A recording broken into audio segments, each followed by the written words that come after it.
बिस्मिल्लाहिर्रहमानिर्रहीम। अच्छा, from today we are going to start a new chapter, that is diuretics.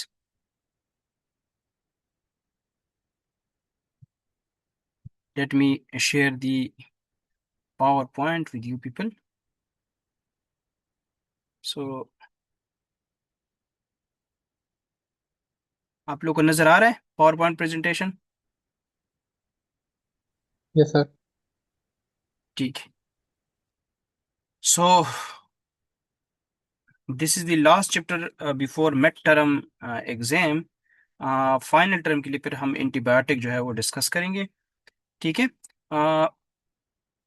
Now what is diuretic actually? As diuretic क्या चीज है? Anyone? आप लोगों ने फार्माकोलॉजी में भी पढ़ा हुआ है। आप लोग में कोई बता सकते हैं what is diuretic?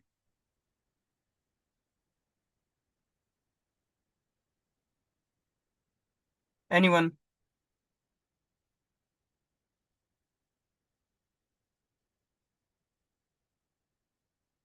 Ji sir Alina. ये ऐसी पिल्स होती जी जी, आप बोले बोले बोले, शाबाश। सर, इनको हम लोग वाटर पिल्स भी बोलते हैं। और ये ऐसी पिल्स होती हैं, फिर ऐसी मेडिकेशन होती हैं जो कि यूरिन के आउटपुट को इंक्रीज करती हैं। Very good. ठीक है। अच्छा जी, how we can define diuretic? यहाँ पे diuretic we can also call it water pills are the drug which increase urine output और यूरिन वॉल्यूम। हर वो चीज जो आपकी यूरिनेशन आउटपुट को ज्यादा करे, आपकी यूरिन वॉल्यूम को ज्यादा करे, we can call it diuretics. इसके अलावा एक और वर्ड यूज होता है, आपने देखा होगा, कुछ होते हैं पोटाशियम स्पेरिंग डायूरेटिक है, कुछ है न्यूट्रोयूरेटिक्स है। तो potassium sparing are those diuretics basically जो रीअब्जॉर्प्शन करते हैं पोटाशियम की, उसकी एक्सक्रीशन को रोकते हैं। Now, what is nutriuretic agents? Any drug which introduce into the body increase the output of sodium, loss of sodium in the urine. हर वो चीज जो आपकी बॉडी से सोडियम की यूरिन आउटपुट को इंक्रीज करता है। अब जैसे सोडियम रिमूव होगा तो सोडियम और वो सेम्पोर्ट है क्लोराइड आयन, तो क्लोराइड भी साथ रिमूव होगा आपकी बॉडी से। Most of the condition potassium जो है वो रिवर्स में होता है, वो इनवर्ड मूवमेंट करेगा। लेकिन कुछ कंडीशन में पोटाशियम भी रिलीज होता है, हाइपोकलीमिया भी डेवलप होता है। सो बेसिकली डायूरेटिक का काम क्या है? डायरेक्ट इनहिबिशन करता है सोडियम रीअब्जॉर्प्शन, ताकि आपकी बॉडी से मैक्सिमम सोडियम आयन निकले। जब सोडियम क्लोराइड निकलता है तो इससे क्या होता है, क्योंकि ये एक्स्ट्रा सिलर फ्लूइड वॉल्यूम इससे इंक्रीज होता है, उसको डिक्रीज करने के लिए, आपकी बॉडी में किस किसी किस्म का एडीमा है उसको डिक्रीज करने के लिए सोडियम क्लोराइड कंटेंट को आपकी बॉडी से रिमूव होना चाहिए होता है। तो उसके लिए हम डायूरेटिक्स यूज करते हैं। Now, normal physiology of diuretics. अब डायूरेटिक्स की नॉर्मल फिजियोलॉजी बेसिकली क्या है? डायूरेटिक जो है, these are the drug actually के उनका काम बेसिकली यही है। फर्स्ट मेन फंक्शन है उसका वो है वाटर रीअब्जॉर्प्शन। सेकंड, आपकी बॉडी में इलेक्ट्रोलाइट और वाटर के बैलेंस को मेंटेन, जिसको हम होमेस्टेसिस कहते हैं, ताकि बॉडी में बैलेंस में, अगर इनमें कोई भी चीज़ इंक्रीज होती है और वाटर इंक्रीज होगा तो उससे जो है एडिमा डेवलप होता है, इलेक्ट्रोलाइट जो है इंक्रीज होगा तो उससे आपको हाइपरटेंशन डेवलप होता है, बीपी आपका हाई होता है। इसी तरह to excrete water soluble end product of metabolite, वो भी आपकी बॉडी से रिमूव होने होते हैं। इसके अलावा आपकी बॉडी से डिफरेंट टाइप ऑफ चीज़ों की फिल्ट्रेशन, इसके अलावा जो डिफरेंट पैथोजेनेसिस, पैथोजन या कोई भी ऐसी चीजें हैं आपकी बॉडी में, लाइक यूरिक एसिड, यूरेट है, आयन है, ये आपकी बॉडी से रिमूव होते हैं। और लास्ट जो है, जो इम्पोर्टेंट है, आपकी बॉडी से जो यूरिक एसिड में इसमें रिमूव होता है, और बहुत सी आपकी बायोडिग्रेडेबल आपकी ब्लड जो है उसके जो पिगमेंट्स है रिमूव होते हैं। तो urine formation is also the one of the function of the kidney. ठीक है। अब किडनी को अगर अंदर से देखते हैं तो किडनी में मिलियंस ऑफ न्यूरॉन्स होते हैं, जिनका बेसिकली यही काम होता है। अब न्यूरॉन जो है, अगर हम इसको डिवाइड करते हैं तो न्यूरॉन के 4 पोर्शन बहुत इंपॉर्टेंट है।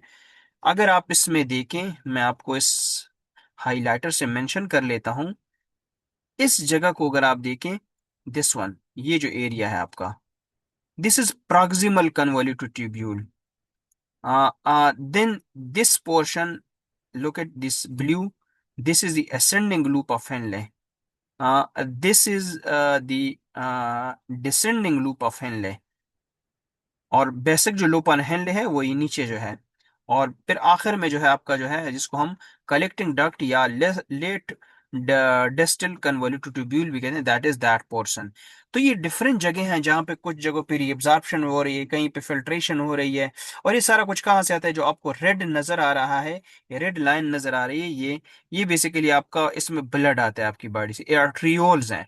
और ये आर्ट्रियोल कंबाइन होकर यहाँ पे ग्लोमेरुल, ये जो है आपका जो ब्लू है दिस इज बोमेन कैप्सूल, और ये रेड जो है इसको हम कहते हैं ग्लोमेरुलस। तो इसने ग्लोमेरुलस बनाया होता है। ये ग्लोमेरुलस जब बोमेन कैप्सूल के अंदर होता है तो यहाँ पे इसकी फिल्ट्रेशन होती है, यहाँ से आपकी बॉडी से डिफरेंट टाइप ऑफ प्रोडक्ट जो है वो रिमूव होते हैं। ठीक है, सही हो गया। तो this is the basic major site of nephron. और ये जो मेन रिस्पॉन्सिबिलिटीज हैं जो बेसिकली नेफ्रॉन करता है, और डिफरेंट नेफ्रॉन मिलकर आपकी बॉडी से इनको रिमूव करता है। और यही किडनी का बेसिकली आपका फंक्शन है, आपकी बॉडी को से डिफरेंट जो एरिया है नेफ्रॉन के, वो ये डिफरेंट डिफरेंट ड्यूटीज जो है वो परफॉर्म करती हैं। ठीक है, नेक्स्ट इज नेक्स्ट अगर हम देखते हैं, हम आगे जाते हैं, तो अभी इसी नेफ्रॉन को अगर आप गौर से देखें, इसी नेफ्रॉन को अगर आप गौर से देखें, तो इस नेफ्रॉन में जो है इसी को अब डिटेल से अगर आप देखें, नेक्स्ट स्लाइड पे आप जरा चेक करें। अब यही नेफ्रॉन है, ये देखें जरा।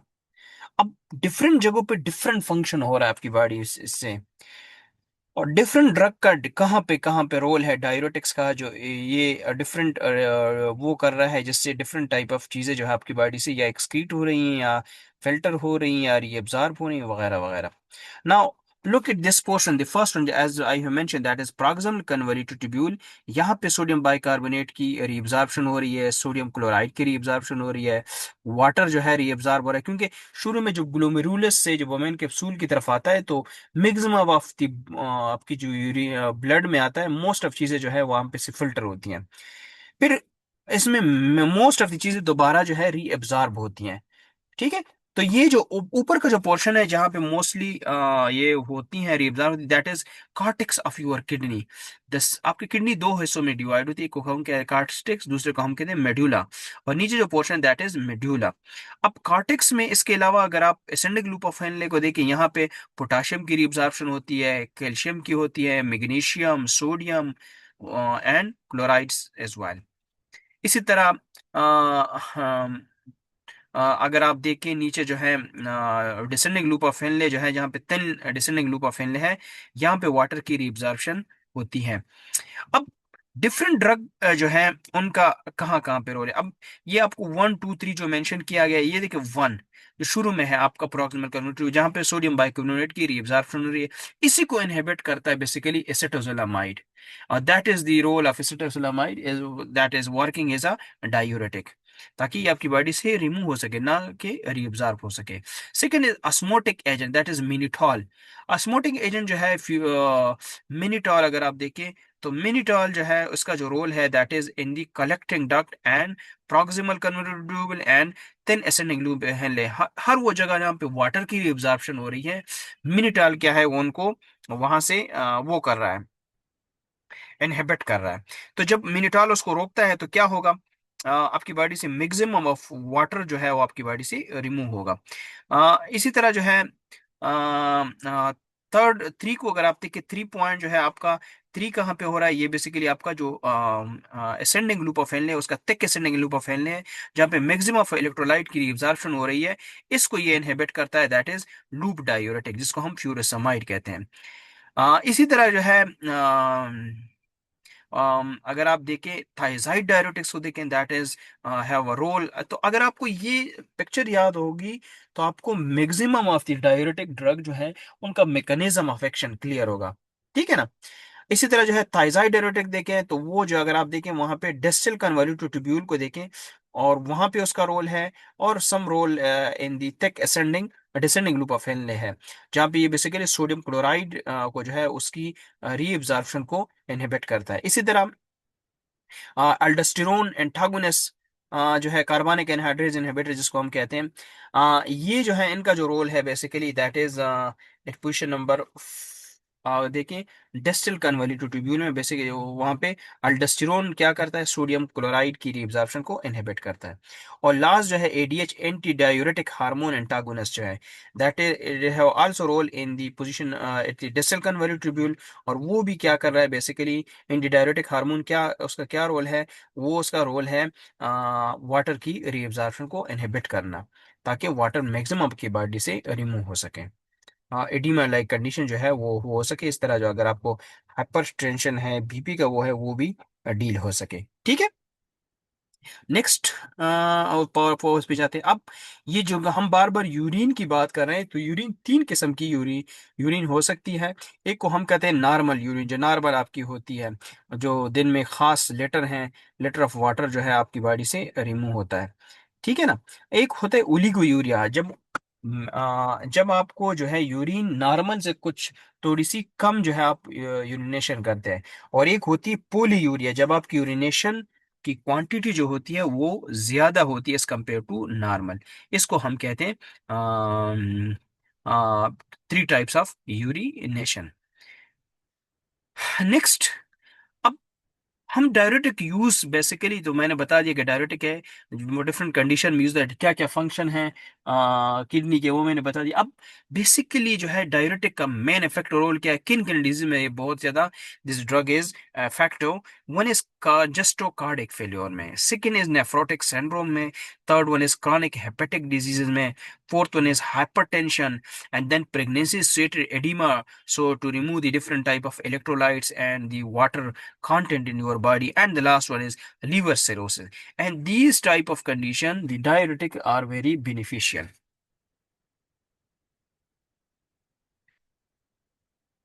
Next is classification of diuretics. Now diuretics are classified as mercurial diuretics and non-mercurial diuretics.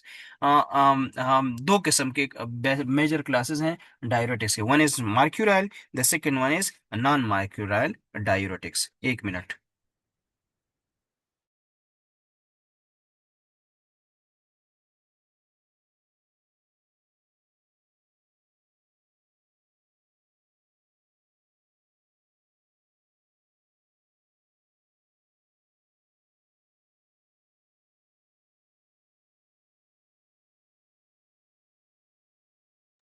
Now mercurial diuretics जो है आपके, these are the those type of diuretics. अगर आप उसके केमिस्ट्री को देखें, केमिकल स्ट्रक्चर को देखें, उसके स्ट्रक्चर में जो है मरकरी कंटेंट होता है, एज एटम जो है मरकरी होता है। हर वो ड्रग जिसमें मरकरी एटम नहीं होता उसको हम कहते हैं नॉन मर्क्यूराइल डायरेटिक्स। ठीक है। अब अगर हम इसकी क्लासिफिकेशन को डिटेल से डिस्कस करते हैं, मर्क्यूराइल डायरेटिक्स में हमारे पास क्लोरोमेरोडीन मरकरी है, मेरालोराइड है, मार्केप्टोमेरीन सोडियम है, मेरी मेरी अ, मेरी तो जाइलिन प्रोकेन है, मेरे सेलाइल है, और मार्क मार्क्योमेटलीन सोडियम है हमारे पास। ठीक है।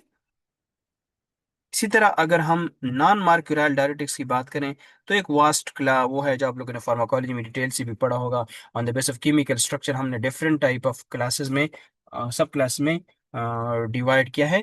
उसमें हमारे पास थायजाइड डायरेटिक आते हैं, like benzthiazide, chlorothiazide, hydrochlorothiazide, methyclothiazide, polythiazide. इसके अलावा कार्बनिक एनहाइड्रेज इनहिबिटर में हमारे पास जो है एसेटाजोलामाइड है, मेटाजोलामाइड है। इस तरह सल्फोनामाइड डायरेटिक में हमारे पास तेलिडोन है, एंडोपामाइड है, जुलोन है, जिपामाइड है, एंड क्लोपामाइड। इस तरह अगर हम अल्डोस्टेरोन इनहिबिटर्स की बात करें, इसमें हमारे पास स्पाइरोलेक्टोन सोडियम है। इस तरह लूप या हाई सीलिंग डायरेटिक जो है उसमें हमारे पास फ्यूरसमाइड है, ब्यूमेटेनाइड है, इतक्रेनिक एसिड है, टोरसेमाइड है, एंड पेरेंटेनाइड है। इसी तरह अगर हम सॉरी इस अगर हम जेंटेन डायरेटिक्स की बात करें, इसमें हमारे पास अमाइनोफाइलिन है, टी है, कॉफी है, और सोडा है। एडीएच एंटागोनिस्ट डायरेटिक में हमारे पास लिथियम साल्ट है, डेमेक्लोसाइक्लिन है, ऑस्मोटिक डायूरेटिक्स हैं, जिसमें हमारे पास मिनिटाल है, यूरिया है, आइसोसरबाइड है, एसिडिफाइंग साल्ट डायूरेटिक्स हैं जिसमें हमारे पास अमोनियम क्लोराइड है, और मिसलिनियस में हमारे पास एसिट्रेट है, एसीटेट है, बाइकार्बोनेट, सोडियम, पोटाशियम, डेक्सट्रेन और अल्बियोमिन है। आप इसको जरा नोट कर लें जो क्लासिफिकेशन है, फिर आगे जाते हैं, ठीक है।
अच्छा जी, इसके बाद जो है हम आफ्टर क्लासिफिकेशन जो है हम चलते हैं माइक्रोएल डायरेक्टिक को पहले स्टार्ट लेते हैं। माइक्रोएल डायरेक्टिक्स का अगर आप देखें तो जनरल फार्मूला अगर आप देखें तो ये बेसिक फार्मूला है आपका माइक्रोएल डायरेक्टिक्स का। इसके स्ट्रक्चर को देखें तो इसके स्ट्रक्चर में यहाँ पे आपको नोट कर सकते हैं कि आपका जो है बेसिकली मरकरी जो है एज एटम है, ये देखें, ठीक है। इसके अलावा जो है जो तीन इसके फंक्शनल ग्रुप हैं, तीन जो पोजीशंस हैं, ये बड़े इंपॉर्टेंट हैं। One is X position, Y and R. X पे आपका हाइड्रोक्सिल ग्रुप होता है, हैलाइड भी यहाँ पे अटैच हो सकता है, हेट्रोसाइक्लिक माइटी भी यहाँ पे अटैच होती है। जब हम स्ट्रक्चर आगे पढ़ेंगे आप देखेंगे डिफरेंट टाइप ऑफ इसके जो डेरिवेटिव सिंथेसाइज हुई, जिस तरह हर बार हम करते हैं, तो इन डिफरेंट पोजीशन पे डिफरेंट टाइप ऑफ आपके ग्रुप अटैच होते हैं। इसी तरह वाई पोजीशन जो है सब्स्टिट्यूटेड साइड चेन जो है बेसिकली यहाँ और यहाँ पे कोई एरोमेटिक फंक्शनल ग्रुप भी हो सकता है, या कोई side chain like different carbon जो है यहाँ पे अटैच हो सकते हैं, कार्बन चेन अटैच हो सकता है। इसी तरह आर पोजिशन जो है यहाँ पे मोस्टली जो है अल्काइल ग्रुप होता है या एराइल ग्रुप होता है, यानी मिथाइल ग्रुप हो सकता है, इथाइल भी हो सकता है। ये ग्रुप जो है मोस्टली यहाँ पे अटैच होते हैं, ठीक है। आ, आ, ये जो है बेसिक स्ट्रक्चर है आपका मर्क्यूराइल डाई यूरेटिक्स का। अगर आप फर्दर देखें तो इन तीन ग्रुप से उनकी इससे आर पे क्या इफेक्ट हो सकता है, तो वो अगर आप चेक करते हैं तो बेसिकली जो है आपका जो ये जो ग्रुप है इसमें जो है डाययूरेटिक एक्टिविटी के लिए ज़रूरी है मार्क्यूराइल कंपाउंड के लिए कि उसकी हाइड्रोफिलिक ग्रो वो जो हो वो ज़्यादा हो, मैक्सिमम वो जो है वो हाइड्रोफिलिक होनी चाहिए। जितना एक कंपाउंड हाइड्रोफिलिक होगा उतना जो है उसकी एक्टिविटी ज़्यादा होगी। इसी तरह जो है जितना जो चेन लेंथ है वो शार्टर होगा, उतनी उसकी एक्टिविटी शार्ट एक्टिविटी होगी, ठीक है। और ये भी इम्पोर्टेंट है उसके रिगार्डिंग इसकी चेन लेंथ रिलेटेड। इसी तरह डायरेक्टिक एक्टिविटी या उसकी जो है टॉक्सिसिटी अगर आप डिटरमाइन करते हैं, उसके लिए तीनों ग्रुप जो मैंने अभी आपके स्ट्रक्चर में बताया, X position, Y position and R position are very important. Y जो है ये मोस्टली जो एक्टिविटी है जो डायरेटिक की है वो वाई ग्रुप से जो है कंट्रोल होती है। वाई के साथ जितने आप वाई पे कोई भी जो मैंने आप लोगों को पहले ग्रुप दिखाए बताए हैं कि यहाँ पे कौन कौन से ग्रुप अटैच हो सकते हैं, अगर आप वो अटैच करेंगे तो उससे इसकी एक्टिविटी इंक्रीज हो गया। अगर वो आर पोजीशन जो है यहाँ पे मिथाइल ग्रुप मोस्टली अटैच होता है, ये आपकी एक्टिविटी को बहुत लेस जो है इन्फ्लुएंस करता है। इसी तरह जो है एक्सपोजिशन है, उसका भी कोई इंपॉर्टेंट एक्टिविटी पे रोल नहीं है, लेकिन Y position is very important regarding its its pharmacological activity, और इसका इसमें बहुत ज्यादा रोल है। ठीक है, समझ आ रही है आप लोगों को? अब हम स्टार्ट लेते हैं first of all mercurial diuretics में मेरालोराइड का। Now look at the structure of meralluride, ये बेसिक स्ट्रक्चर है आपका मेरालोराइड का, अगर आप देखें। अब वापस अगर हम वापस जाएं बेसिक फार्मूला को, ये देखें, यहाँ पे देखें, ये जो तीन कार्बन है, उसके बाद तीन कार्बन के बाद जो है वाई ग्रुप है। अब देखिए वाई पोजिशन भी यहाँ पे क्या अटैच है, इसके स्ट्रक्चर को देखें। यहाँ पे देखिए, यहाँ पे कार्बोक्सिलिक ग्रुप है और साथ में सोडियम साल्ट अटैच है। और एक्स पोजीशन पे जो है यहाँ पे हाइड्रोक्सिल ग्रुप है और साथ में ये ग्रुप जो है हाइड्रोसाइक्लिक रिंग सिस्टम अटैच है। और आर पोजीशन पे already as I have mention methyl group attach है। So different type of substituent attach हो सकते हैं, इस पे इसकी एक्टिविटी डिपेंड करती है। मारुलराइड जो है, इसकी white to slight yellow powder है। अगर आप लाइट को एक्सपोज करते हैं तो इसके डिकम्पोजिशन चांसेस हैं, डिकम्पोज हो सकता है। इसी तरह जो है इसका पीएच जो है एसिडिक पीएच है बेसिकली। सिचुरेटेड सोल्यूशन अगर इसका हो, लिटमस पेपर पर आगे चेक करें तो इसका जो है रेडिश येलोइश जो है या ऑरेंज कलर का जो है आपको लिटमस पेपर टेस्ट देगा। इसी तरह सॉल्युबिलिटी अगर आप देखें, स्लाइटली सॉल्युबल इन वाटर है, इस तरह हॉट वाटर में सॉल्युबल है, ग्लेशियल एसिटिक एसिड में एंड अल्कली हाइड्रो ऑक्साइड्स में। It is almost insoluble in alcohol, chloroform and ether as well. अब वो जो मैंने आप लोग को उस वक्त बताया था मैकेनिज्म ऑफ एक्शन, अगर आप इसकी मैकेनिज्म ऑफ एक्शन देखें, वो अगर आपको वो चार्ट याद हो जो मैंने वहां पे आपको फ्लो शीट डायग्राम दिखाया था, ये देखें आप। असेंडिंग लूप ऑफ हेनले में जो है, thin ascending loop of Henle में इसका रोल है, आपका जितनी भी मरकरी कंपाउंड है बेसिकली सोडियम रीअब्जॉर्प्शन को इनहिबिट करेंगे। जब सोडियम रीअब्जॉर्प्शन को इनहिबिट करेंगे, maximum of you, that is the reason हम इसको कहते हैं न्यूट्रोयूरेटिक एजेंट एज वेल। तो ये न्यूट्रोयूरेसिस बेसिकली करेगा मर्क्यूराइल डायरेटिक्स क्लास जो है। ठीक है, ये इसकी मैकेनिज्म सिंथेसिस है, वेरी कॉम्प्लेक्स सिंथेसिस। बेसिकली हम सक्सिनामाइड को लेते हैं और इसको एलाइल आइसोसाइनेट के साथ जब रिएक्ट करते हैं, तो बेसिकली इसका रोल क्या है, ये कंडेंसेशन करता है। कंडेंसेशन में बेसिकली क्या होता है, जैसे मैंने आप लोगों को पहले बताया था, अनसैचुरेटेड ग्रुप बनते हैं और साथ में साइक्लाइजेशन होती है, साइक्लिक डाई स्टाइल यूरिया जो है वो बनेगा। और इसकी फर्दर जब हम हाइड्रोलाइजेशन करेंगे तो क्लीवेज होगा, ये जो साइक्लाइजेशन है इसकी क्लीवेज होगा, तो ये चेन में कन्वर्ट होगा, क्ल्यूड सक्सिनामाइड बनेगा। इसी क्ल्यूड सक्सिनामाइड को जब हम रिएक्ट करते हैं with die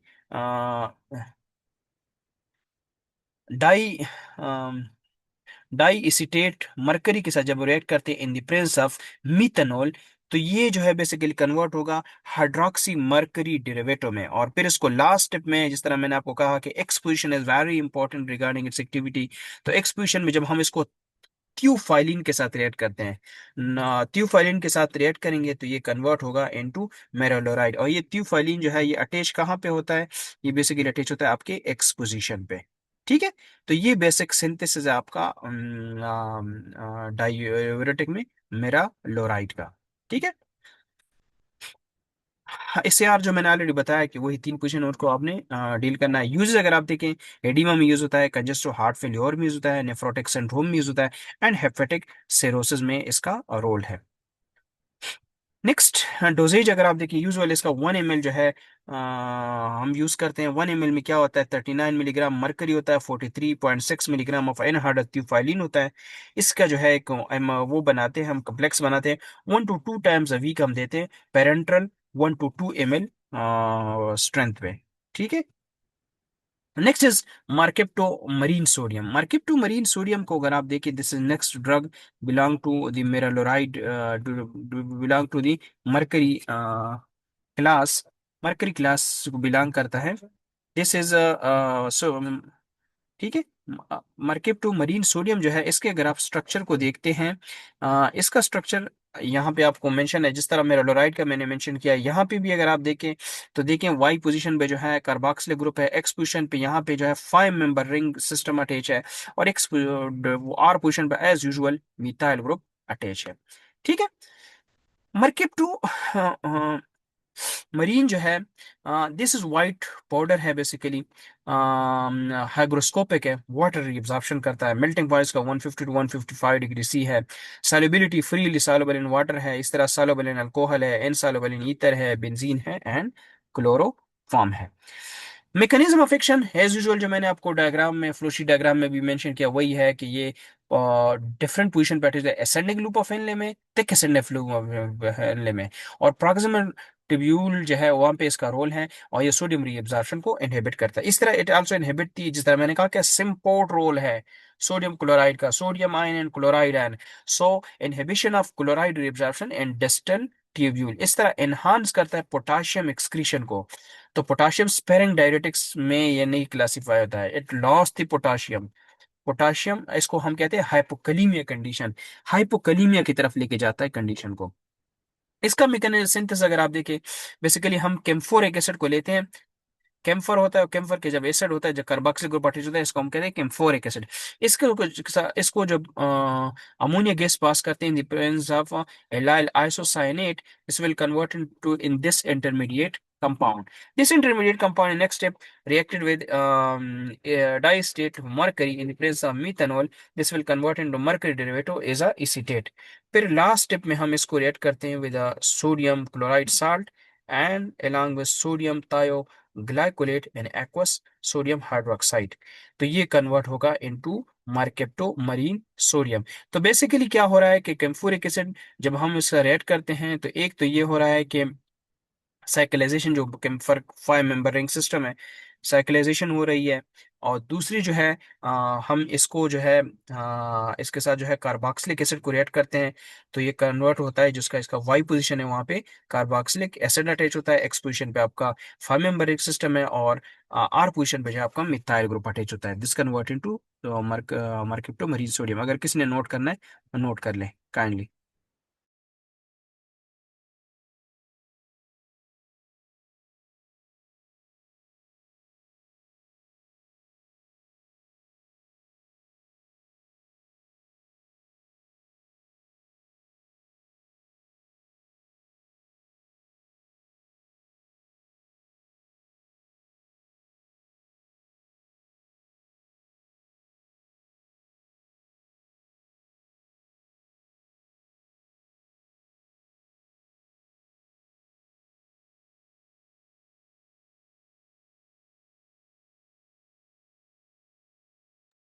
So this is the synthesis of mercapto marine sodium. Now uses as usual, edema में यूज होता है, congestive heart failure में यूज होता है, nephrotic syndrome में यूज होता है, and hepatic cirrhosis में ये यूज होता है।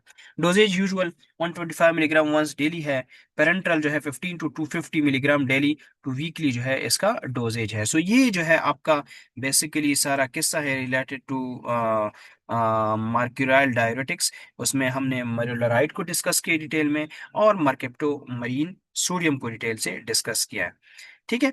इसमें अगर किसी का कोई क्वेश्चन है तो कर सकता है। और दूसरा ये है कि अपनी अटेंडेंस जो है मुझे ज़रा कल जिस तरह एक बंदे ने उससे स्क्रीनशॉट लिया था, मुझे भेज दिया था पूरी क्लास का, इसी तरह मुझे मेरे साथ शेयर करेंगे तो it will be too better. ठीक है।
भी आप लोग लीव ना करें, मैं अटेंडेंस आप लोग की लगा रहा हूँ, ठीक है? आप लोग एक स्क्रीनशॉट मेरे साथ शेयर करें, साथ में मैं भी यहाँ पे आप नोट कर रहा हूँ जिन जिन का हो, ताकि कुछ लोग फिर कंप्लेन करते हैं कि मेरी अटेंडेंस नहीं लगी, ताकि मेरे पास भी एक रिकॉर्ड हो। ठीक है, शाबाश। जल्दी करें, एक बंदा निकाल के मुझे भेज दें। जी उमर, मुझे मिल गया, थैंक यू वेरी मच। बस ठीक है, उमर ने भेज दिया तो मुझे उमर पे फुल ट्रस्ट है। तो आज के लिए काफ़ी है, इंशाल्लाह फिर मुलाकात होगी यूनिवर्सिटी में, क्लास में। एनी क्वेश्चन होगा तो वहाँ पे डिस्कस करेंगे। Thank you very much. Fee Aman Allah.